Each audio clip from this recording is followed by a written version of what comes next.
And yes, we'll start with introductions. We can start with Joseph.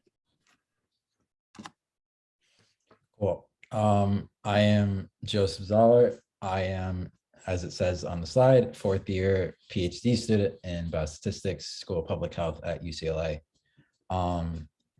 I have a background in pure math. I got my bachelor's and my master's in mathematical science from Carnegie Mellon University, which is a smaller school in Pittsburgh, right next to UPitt. And I did that in 4 years. They had like an honors program thing, so I could get the master's without adding any extra time to my degree. But it was very much like just like analysis, like pure analysis, functional analysis, real analysis, that kind of stuff. And my research, I'd say my interest is this biological big data, especially genomics. I really love genomics data. It's very complicated. There's a lot of stuff we don't know. There's a lot of the fact that you need to know about like statistical models, but also about the actual biological pathways involved. And my research is in predictive modeling, building something called the epigenetic clock. It's a thing that my advisor, Steve Horvath, came up with, but it's basically a way that we can estimate someone's age using tissue samples. We take your DNA methylation states and we can basically tell you how old you are. That can work with any sample from any tissue type, from humans or other animals. Kind of using that to figure out the secrets behind biological aging and what's going on there.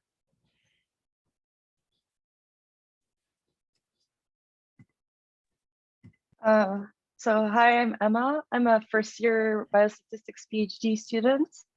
My background is a bachelor and master's in math, which I did at Imperial College London. That was also a kind of quicker program than you would think of both bachelor and master's. It was only 4 years like Joseph. It was a very general math degree. The first 2 years were kind of really an introduction to pure math, applied math, statistics, kind of very broad. And then I kind of specialized mainly in statistics for the last 2 years. So overall, like this degree did give me very strong statistics background and less strong like, pure math than I guess Joseph would have. And so now I just joined UCLA like a few months ago. So I've just been starting my research, but generally I'm very interested in Bayesian methods. And currently I'm working with brain imaging data, but it's just the project I'm working on. It's very interesting. I might still be changing as I just started. And I'm specifically working with a method called curve registration. But yeah, I can't really talk about it as much because I am just starting. Yeah, that's about me. Hi, everybody. My name is Vincent. I am a biostatistician at a contract research organization called PPD. PPD was recently in the news for its hand on the help for the vaccine, the COVID vaccine for Moderna. Prior to this, I was a biostatistician at Harvard working on HIV/AIDS clinical trials. And before all that, I have received my bachelor's in statistics at UCLA in 2014, and I did my MPH at UCLA at 2016.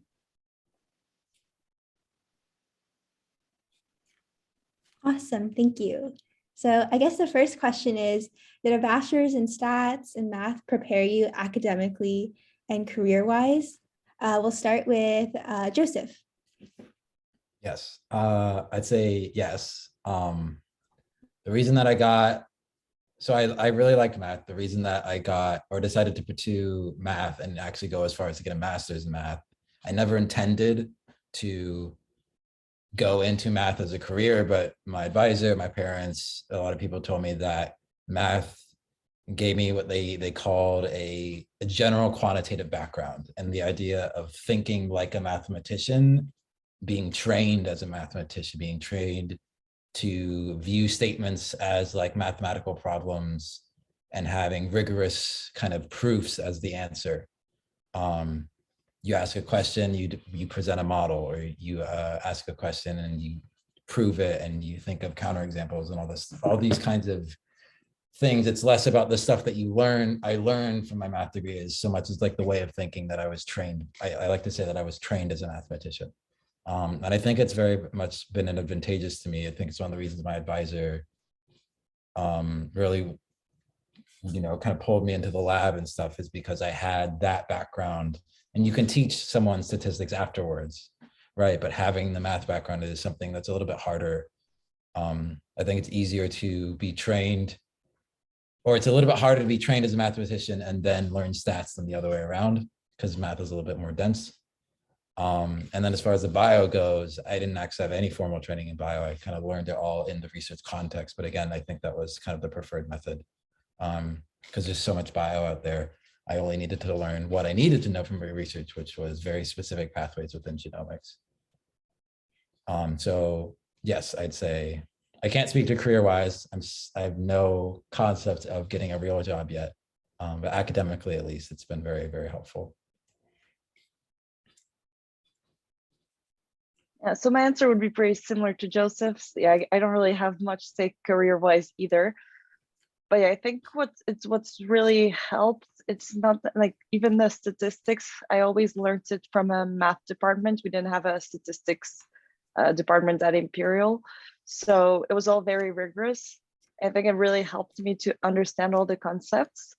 And now in my first year, so I'm taking a lot of kind of more introductory classes to biostatistics, which all master's and PhD students are required to take.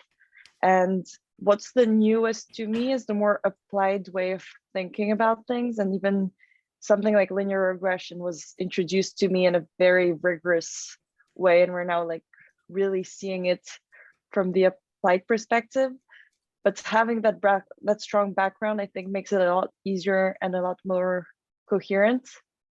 And I can see that perhaps some people who came from a more applied background are now completely like, none of the more applied stuff is just repetition for them. But then moving on to like a classic mathematical statistics is a bit more confusing, because it's things they only kind of saw the final result, but not the way to get there. But it's not, so I think it really helps, but also it's not, it's, if you're interested, it's always like easy to pick it up on the way. So yeah, it's helpful, but not absolutely necessary to like a very rigorous level.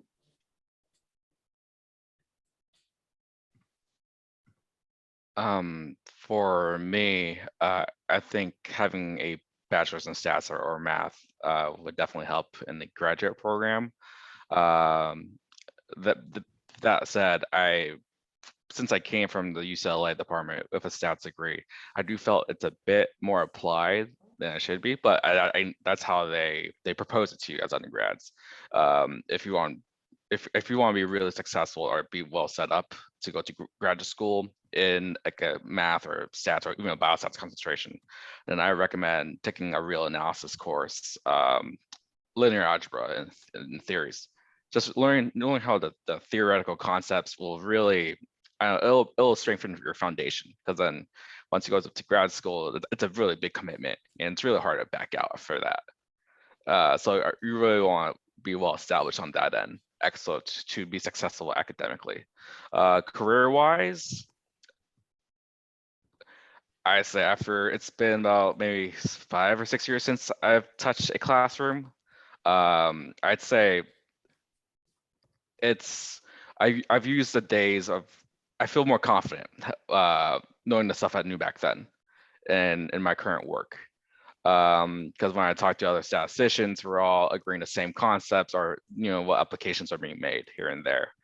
And more or less, it becomes, it's like, aside from being a good, knowing how to do the, I guess, statistical techniques, methods, there's more of an emphasis of being a team player and being communicative with your peers. And so there's other parameters considered to becoming successful career-wise. Thank you. And we do have a quick chat question kind of related to this. So some people here are not stats or math majors, but they're actually like molecular biology majors. And I know that you guys all have quantitative fields, but do you work with more people who have like statistics, math majors, or people who are from like a molecular bio background? I can. Ross, Vincent, and Joseph. Yeah, you guys both can answer. So I work in Horvath lab because, like I said, my advisor is Dr. Horvath. But I work heavily with a lot of, like, it's like a good mix, like half and half of like quantitative people and bio people.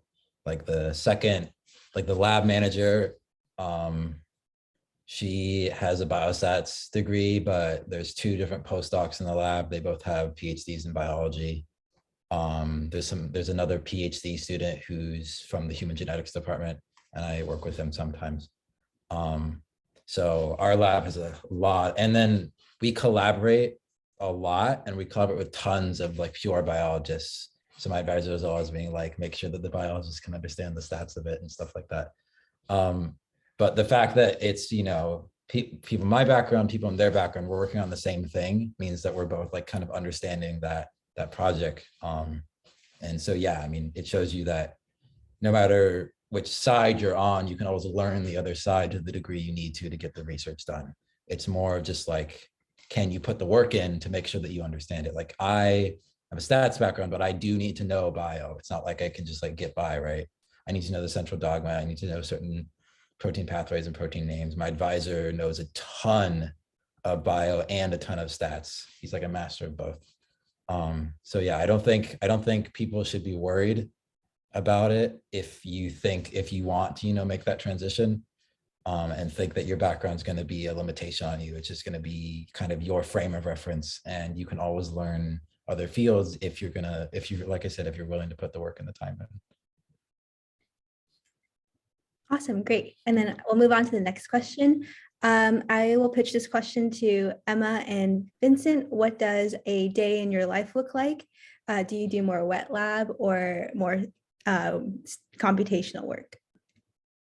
So for me, it's fully computational. If something is more like either computational or sometimes it will literally be just like some math by hand, like reading a paper, trying to get the results and adapting them to the problem I have at hand.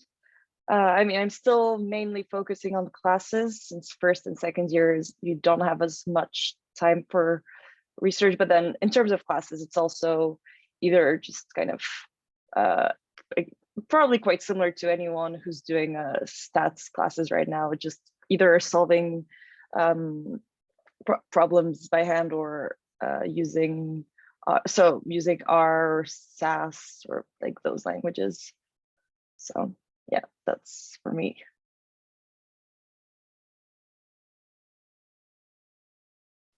For me, most of my work is all on the computer. So unfortunately, we're not in a wet lab. A typical day for me would be, I'm a lead statistician on multiple oncology clinical trials. And so that'd be like 3 to 4 studies. So then each of those studies would have their own meeting with internally at the company, or sometimes we have a meeting externally with our functional leads and the client. And they can take up an hour a day. There will also be times we're allowed to do table listings and figures review for a big deliverable, and I'll use SAS or R from our programming on top of that. And during all this time, I will be collaborating with our lead programmers, our medical officers, and our functional leads to make sure that the delivery is a success, or if there's any delays on our timelines. And I'll pitch this question to Jeffrey and Vincent. What technologies do you use on a day-to-day, and what programming languages do you recommend learning?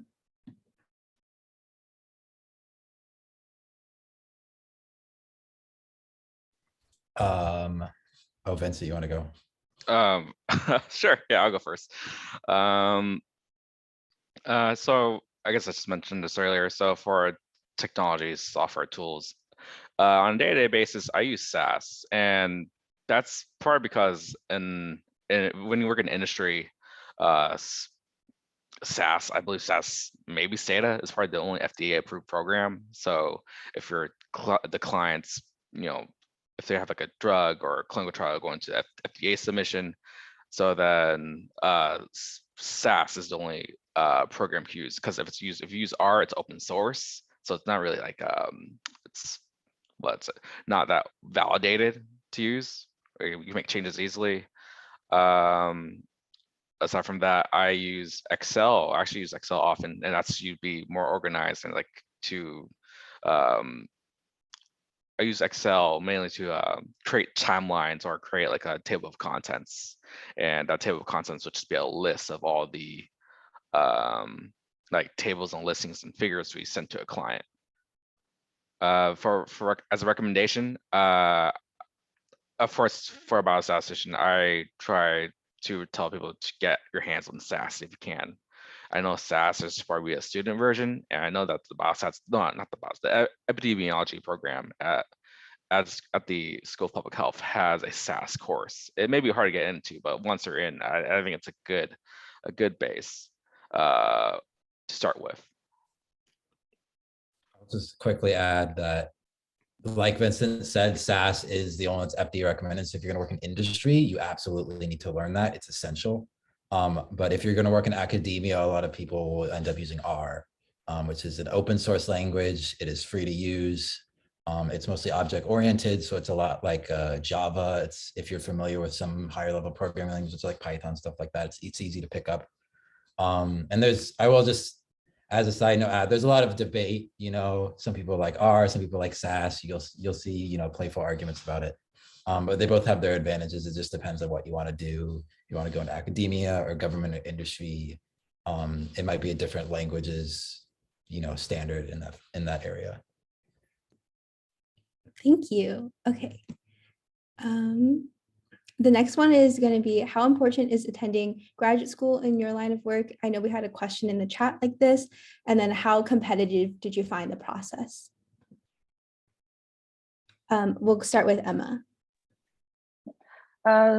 So for me, I think I really wanted, so I'm not sure if I want to stay in academia forever or get a job, but something that was pretty important to me was to really, if I'm working in industry, it's like I would want a job that is really more like of a research data scientist, something that really like pushes me every day and I keep on learning, and not necessarily, for example, like some data analyst positions are more like plugging into like the common data science algorithms and stuff, and I wanted something a bit more.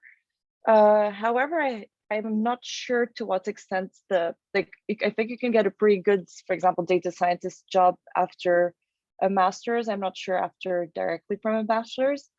That's kind of how I saw it, but I definitely also, I'm mainly in graduate school because I wanted that extra time in school, learn more.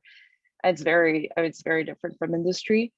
So I didn't necessarily choose it just for the like what's coming after, but also for just having a time I know I would enjoy. And I think I found applying to PhDs quite competitive.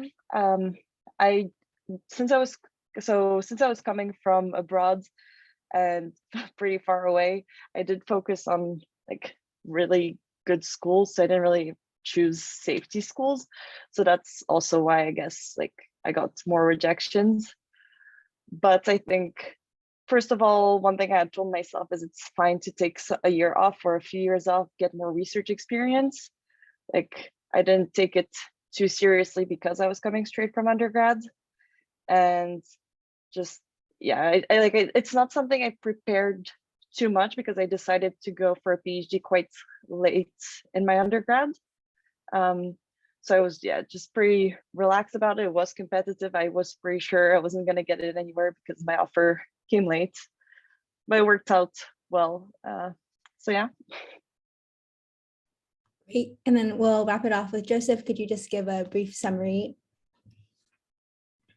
For this question? Yes, please. Oh, yeah. So I personally, I want to teach. I've been teaching since I was a junior in high school or a senior in high school. It's a very long time. I love teaching. So I want to be a professor. I also want to research. So the PhD was a very natural thing for me to do. Right. I want to work at a university. That's kind of like, what they require. They want to call you Dr. Zoller or whatever. So yeah, there wasn't much, thought for that. But I do know that if you're going to industry, depending on what you want to do, that is a decision that you should have to make. I would strongly say you definitely need like a master's for any, good, high level, well-paying job. But the master's versus a PhD is definitely something, if you're not sure about, it's definitely something that you should look into. Look at kind of the job that you want, and then look at what the people who are doing the job that you want and see what degrees they have. And that's the degree that you should aim for, is usually my goal or my recommendation. And then there has been some questions asking for Vincent's perspective since he is working in the field. So could you also answer this question, Vincent? Sure. How important is attending graduate school in the line of work? I say it's very important because I guess I've looked at a lot of before I did grad school. I always want to be a statistician or a biostatistician of some sort, and they all require a master's degree, because most companies I looked at, including my company, that if you only have a bachelor's in a quantitative background, the highest position you can get is a statistical analyst. So it's somewhat of a you will at some point you will hit a ceiling. So by entering graduate school, you the ceiling goes higher for you in terms of your job perspectives. How competitive grad school is, I guess I can't really say. I think the application is this referring to the application process, Amy? Yes. Yeah. I say it's rigorous. I've only applied to 2 or 3 schools, so I can't really say how really competitive it is. But the application, they asks for your GRE test scores, 3 letters of recs, and they really do consider your GPA. So if it's really important that you don't slack off in the last few years of your undergrad. That's good advice. And then finally, we have, what advice would you give to your younger self and other aspiring biostatisticians? And do you find your day-to-day is very rewarding? Everyone can answer this question. We'll start with Emma. Honestly, for me, it's kind of bouncing off what Vincent said.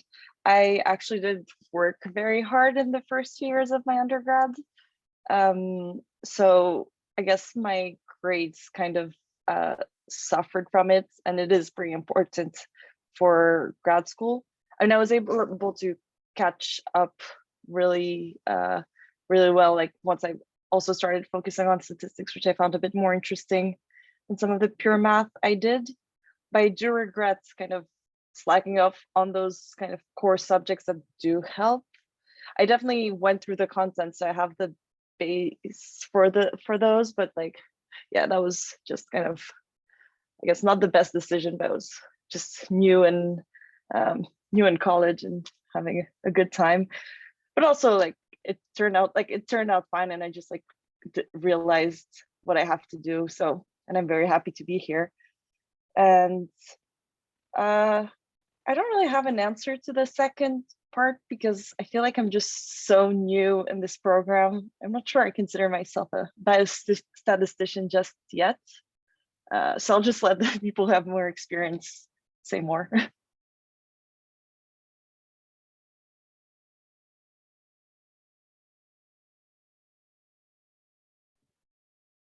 Joseph, would you like to go next? My ADHD is flaring because I can only focus on one thing at a time. What advice would you give to your younger self? Oh, I never thought about this. I don't know.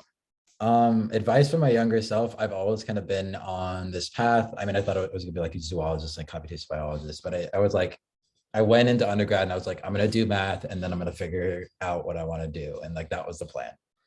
Um, and I guess my advice would be the advice that I got from other people, which was, well, you guys are in college, so the whole go and get a degree in things that you're passionate about is kind of like mute at this point because you guys are already here. So hopefully you're doing that.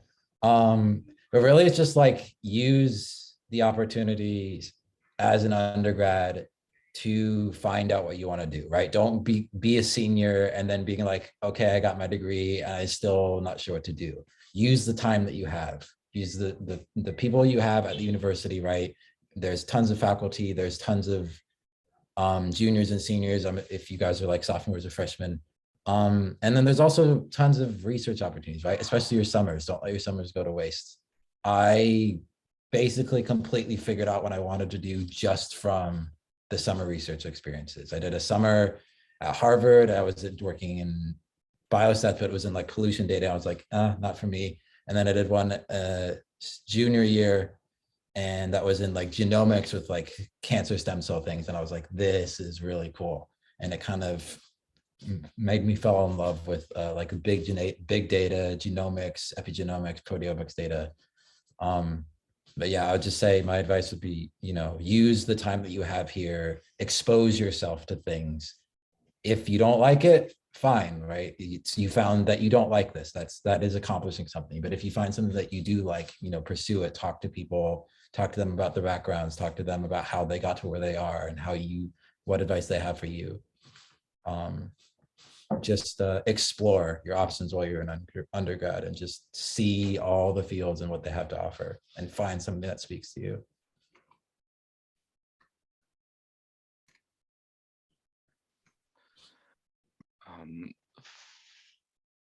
For me, if I was to tell my younger self, I'll probably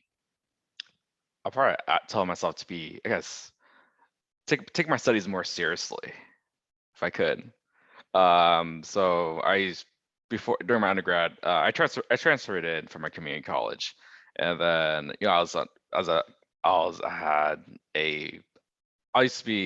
I came into UCLA as a pure math major at that time, and didn't really what myself I was getting in for from a community college to the university setting. That it pushed me back a bit and changed me. I changed my major to statistics, but I feel like if I really pushed myself, studied more, and stuck with the math program, then I think in the long term, if my career wise, then it would have been better for me. But I have no regrets changing to a statistics major, and there is also that. And if I stuck with the MS program, then it definitely helps open more job opportunities because as an MPH, usually people who have the MPH program usually have a line of work that they had before. So if you're coming into and if you're graduating with the MPH without any past, I guess, background job experience, then going into the market may be a bit challenging because because it's like regarded as a professional degree, and you're going into the market versus like people who have an MS degree if your goal is to become a biostatistician. But the most rewarding part of my job currently is that finding that the drug, I guess the analysis that we do in my day-to-day work, that seeing the effects of a test being statistically significant, or you see the drug is working to help people save their lives. I'm also happy with my work that I'm really proud that we had a hand with the Moderna vaccine because our motto is like, we want to improve your everyday life and make the world a healthier place. And just seeing that become into fruition, especially for the past 2 years, it's really cool to see it's really cool to say like I can say like my company is doing this, or I had a hand in that role. That was really insightful. Thank you for sharing. And yeah, those were all the questions. If anyone has any specific questions they'd like to ask some of the panelists, feel free to type in the chat, or I am going to open up breakout rooms. Maybe it's already open. If people want to go into breakout rooms and ask one of the panelists specific questions, you're welcome to do so. Otherwise, that's pretty much all I had planned. Thank you so much for coming out, and I really appreciate it.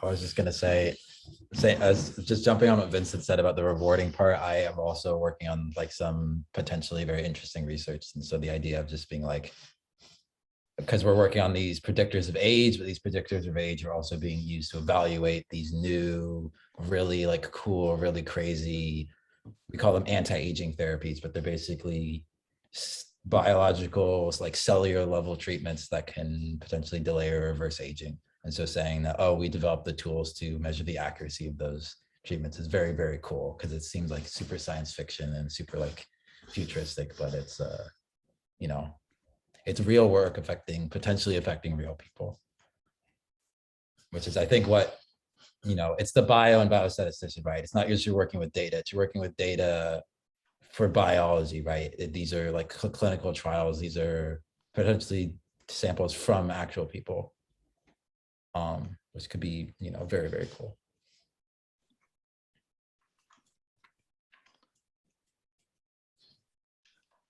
So, okay, we have a question. So Grace asks, so I'm a junior currently in a biostatistics lab. I'm wondering how I could get more out of my research experience. I mean, I have an easy response, which is ask your advisor for more responsibility. Just be like, hey, I'm a junior. I've taken like a reasonable amount of classes. I think I know my stuff, you know, be confident, right? But just be like, I want to see what's out there, right? These advisors, they have tons of project ideas just laying around, and some of them are, you know, high level, but some of them are stuff that undergrads are capable of doing. So just be like, hey, I want to get my hands dirty. I want to do research. Do you have anything for me to work on? And I'm assuming you said it works a lot like my undergrad. There's like, you can make it like official, and they can like pay you for it and stuff like that. And they can, at least in my undergrad, there were these things called SURFs, which is basically like you could stay over the summer and like do research with like your advisor, like one-on-one, which I knew a lot of my friends did. But yeah, just, you know, just ask. Most advisors are not gonna like bite you or anything. I second that. Oh, sorry, Emma, I didn't mean to cut you off. Oh, no, it's fine. No, go ahead. Well, so yeah, I want to echo Joseph's comments. Just the worst you could do is not ask at all, because it's not going to help. It's not going to help anyone. If you ask, I mean, so before, when I was thinking to keep myself, you know, I guess appealing as a candidate for grad school, I want to do research for someone. At the time, I just asked the only professors I've had class of, or I guess was successful with. So I asked my teacher, Professor Sanchez, to do research. And I remember back then, all my friends were like, why you want to reach out to her? I was like, man, research is research. you want to learn, and you really want a practice where, you know, you can practice your statistical knowledge and your skill set and improve your programming. That's just not from a textbook or in a quiz or exam. And from that point on, I got better familiar with the stats department. That they've really helped me. They've really helped me financially with my graduate program. So I'll just add something kind of different, because this is something I actually struggled with, and I did some summer research with an advisor that was really busy. It was during COVID. He was doing like really important stuff, and he had a lot of students over summer because he didn't know COVID was going to happen when he took us in. So there wasn't much we could do with him. So the way I kind of kept myself busy when I didn't have tasks, like not really any guidance, kind of if I'm introduced to one concept, or like he would send one paper, if I find something I don't really know much about, I kind of like would focus on learning it. Because you like in my summer research, the one good thing that really came out of it was that I learned a lot of stats you just wouldn't really learn in class in undergrad, like pretty advanced stuff that you usually have the basics, like you have the foundations, but just like it's so specific, it wouldn't be taught like in a general class. So yeah, that's like kind of if you don't really have a way to get more from your advisor, there's quite a lot you can do on your own, just like if you're motivated. Awesome. Yeah, that's really good advice.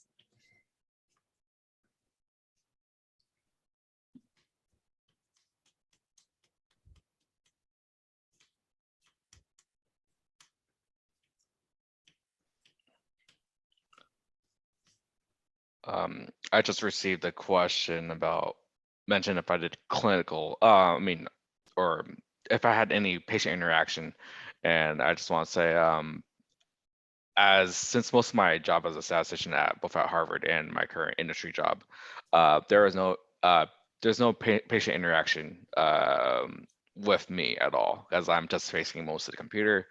If I had patient involvement, then I could say some biased things, and that would not work out for both parties. So there's none of that from on my end on my day-to-day work.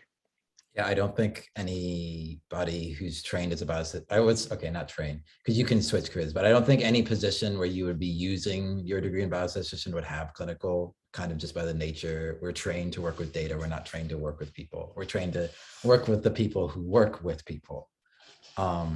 But we work with computers, we work with data. Definitely the people who are going to be working in clinical are going to be people who have like the MSWs, right? The Masters in Social Work. People in CHS, people in EPI, potentially, people in HPM, potentially. But biostats is just not really one of those fields. But you'll definitely be able to work with like real data, right? Clinical trials and stuff. You're working with real people's like potentially real DNA samples and stuff like that. You're just not talking to them like directly, I guess.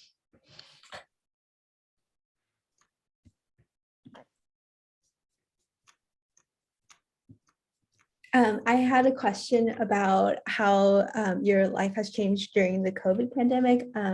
I guess I'll ask Vincent first, because I know you helped develop the Moderna vaccine. How was it seeing like the evolution of COVID, and how did that impact your work?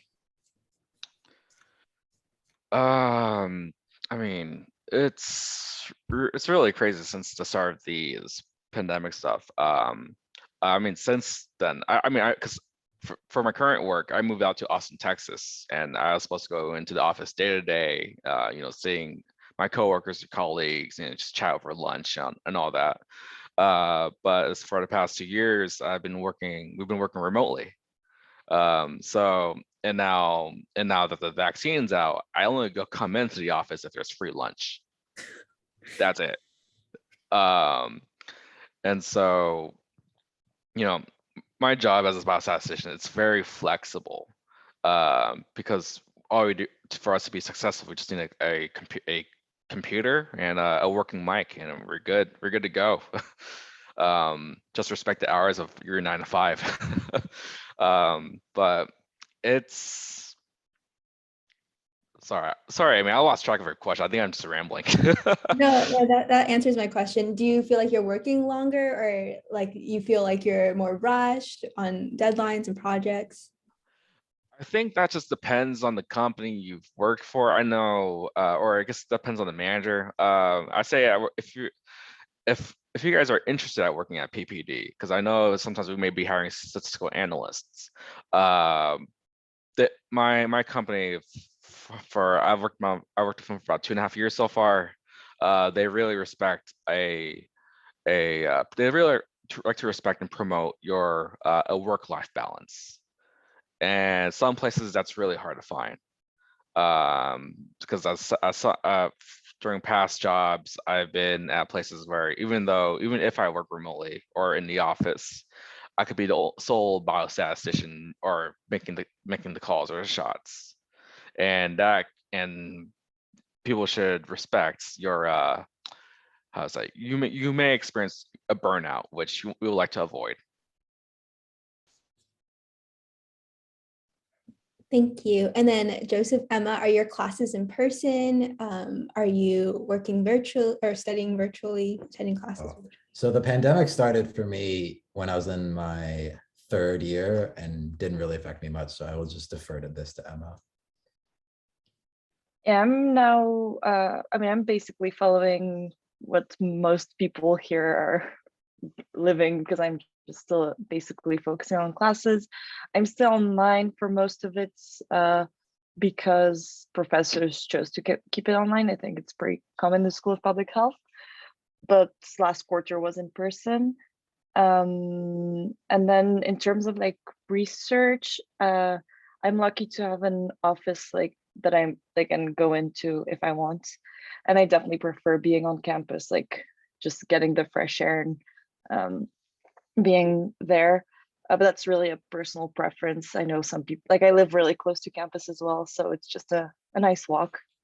So yeah, that's for me trying to make it the best out of being online. I'm definitely more into being there, and it was really nice to start the program in person. We had like welcome events. I got to meet a lot of students, like older PhD students, like get to know what kind of research they're doing, meet some professors. So, and since it's a pretty small department, that's also pretty cool. Like, I think I have a good idea of a large number of people there. So yeah, I'm just waiting for it to be all back in person normally. Yep, aren't we all? Aren't we all? Yeah, biostats is one of the smallest departments in the School of Public Health, which is nice. Our PhD cohorts are like 4 or 5 or 6, or even some are even like 2 per year. So you can really get to know everyone. Oh, wow. I had no idea. So in your cohort, are there like less than 10 people who are graduating with a degree in biostats from I'd say a PhD, there's tons of masters right? There's like 20, 30 masters every year, but the PhD is very, very small. So the master students will come and go a lot. It's really hard to get to know most of them. But the PhD, right, you're here for a long time. Biostats PhD is 5, maybe 6, maybe 7 years. So I know people above me, I know people a year below me, 2 years below me, 3 years below me. But it's very much like the nature of like this department being smaller for PhD students as compared to like CHS and like HPM. They've got like 10 or more PhD students per year. They're much larger departments. Something I think is worth saying is just that like I think we're only 4 PhD students that are starting with the PhD. But I think there's another 4 in my year that actually come from the MS.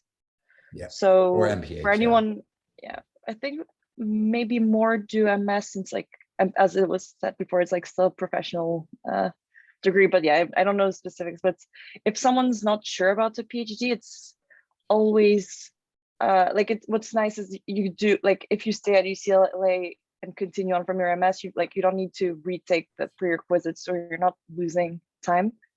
So yeah, and there's actually quite a lot of people that do it. It's not like a minority. Yeah. I think it's like nearly half of us are actually. Yeah, I'd say the PhD, the number of people who graduate with a PhD in a given year is like double the amount that come in with the PhD.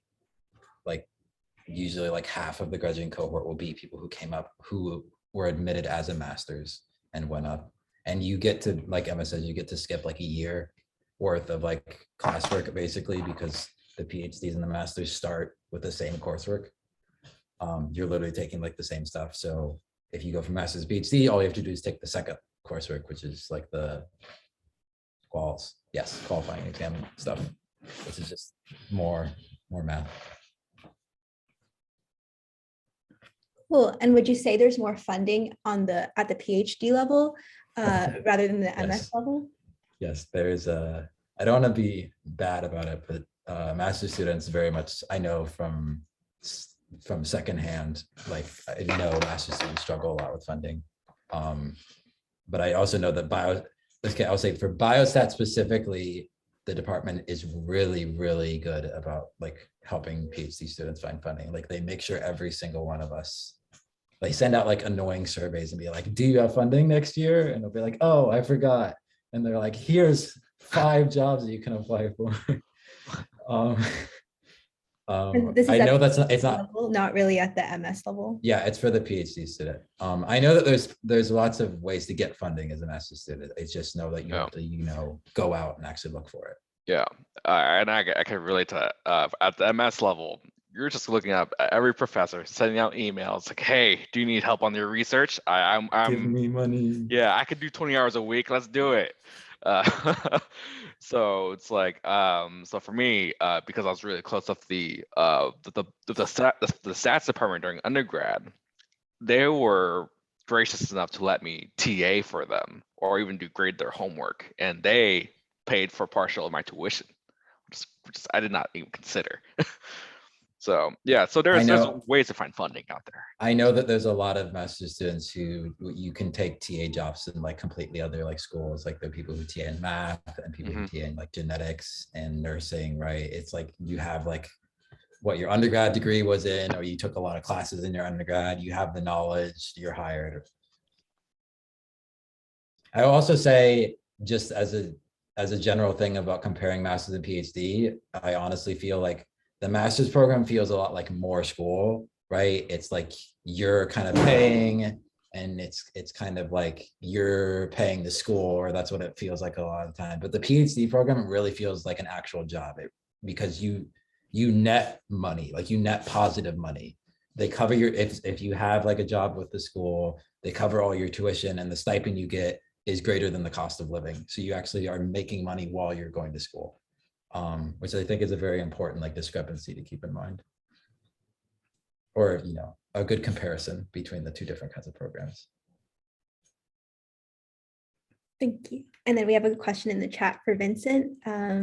Stephanie asked, could you expand more on what your master's program looked like a day in the life? Because I believe a lot of us here are actually statistics majors who are interested in getting a master's or a PhD. That's tough. Well, I mean, the very first year, you're taking courses of the other MS students. I mean, the other students in the biostatistics department, whether you're the MS or MPH, you're taking classes with them. Or the PhD. Yeah, or the PhD. Yes, you're the PhD. And oftentimes we're like a cohort of like at most on a good year 15. But there'd be a solid group of us, and then we'll be hanging out the CHS library like every single day, just studying, or trying to give each other questions of this and that for the next upcoming quiz or tests. So it's nice because it's at the UCLA program. It's a small group. You become close together for possibly for over the next 2 years. Outside of studying and the classes, it would be mainly just try finding your own research of things to do, of ways to get funding and whatnot. So for me, I was a teaching assistant for Statistics 10, and I helped Professor Christo out on a lot of his grading out many of his assignments in that area. Otherwise, it's I'm taking if you're in the MPH program, you're taking the core public health classes, which is like a community health science class, a health policy class, and I think an epidemiology class, like the core standard 100 classes, which as an undergrad, and if you intend to go to UCLA for grad school under like in the public health setting, I recommend taking those classes right now, because that's a benefit for you, because sometimes those classes will open up. And so if you want to get a sneak peek of what that program would be like, I say just, if you have time, enroll in that class and just drop in. I want to add something to what Vincent's saying, because I think Vincent probably doesn't know this, but I think Visa has officially added a public health minor. So you guys can actually like get a minor in public health, take the coursework like Vincent says, but you actually get like a little piece of paper for it. Make it like official, like.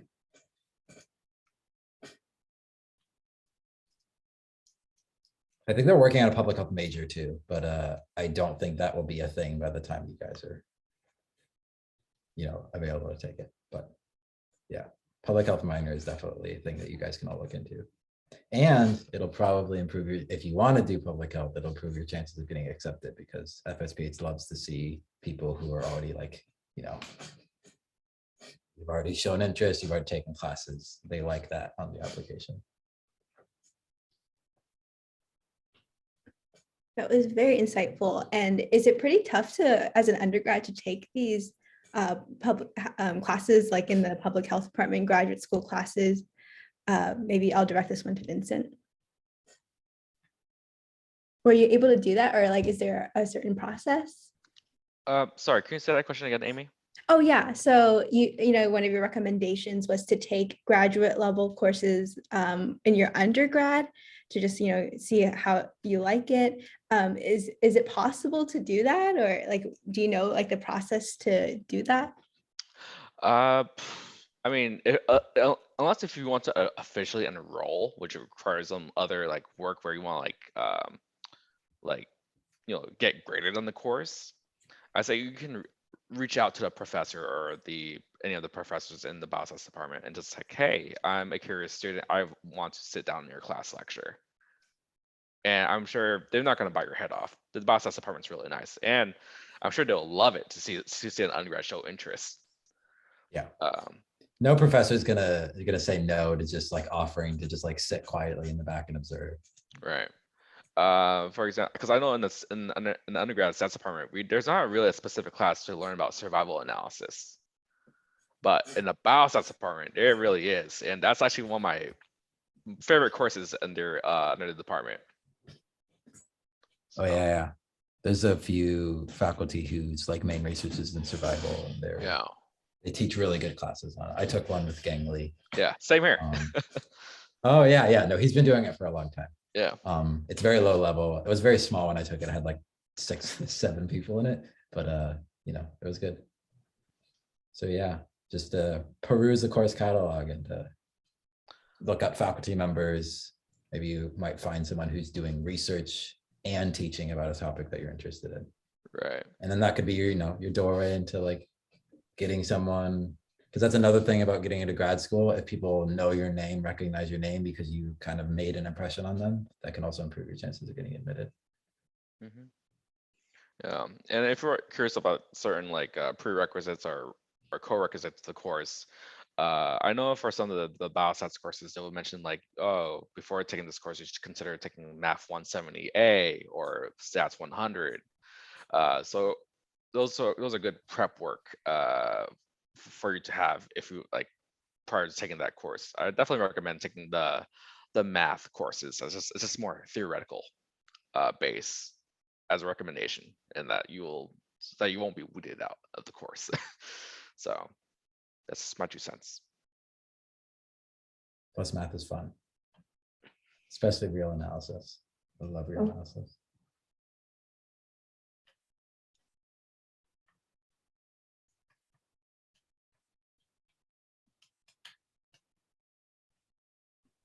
Does anyone have any closing remarks? I know we're coming up on time here.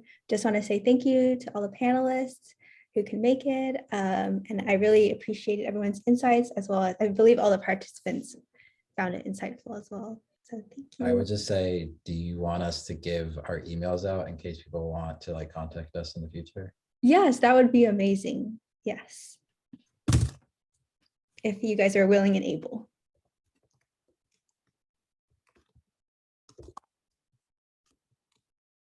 I'm bad at typing.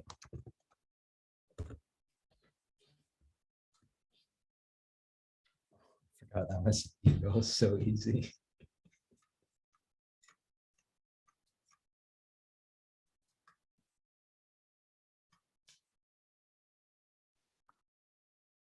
And yeah, you guys can also email me. I used to mentor in my undergrad So if you guys just want to, like, you want to go to grad school and you just want advice on, like, you know, making yourself presentable to grad school stuff, research, just like as a general thing, doesn't even have to be about biostats.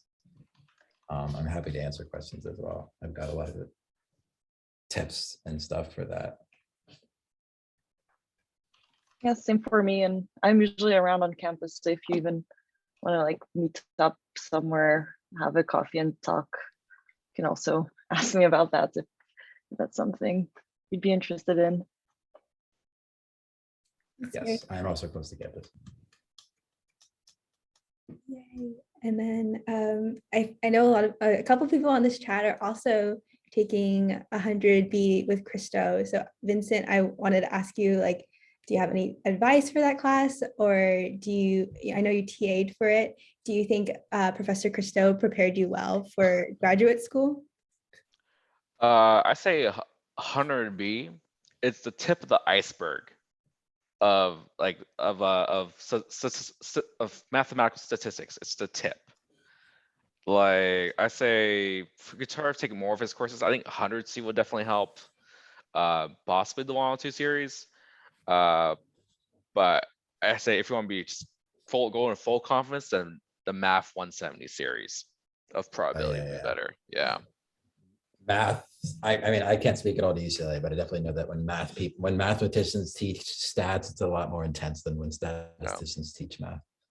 But don't get me wrong, Professor Christo is a great teacher, and he is willing to answer and help you questions. That's good insight. Thank you. Yep. Okay, I'll stop the recording now then.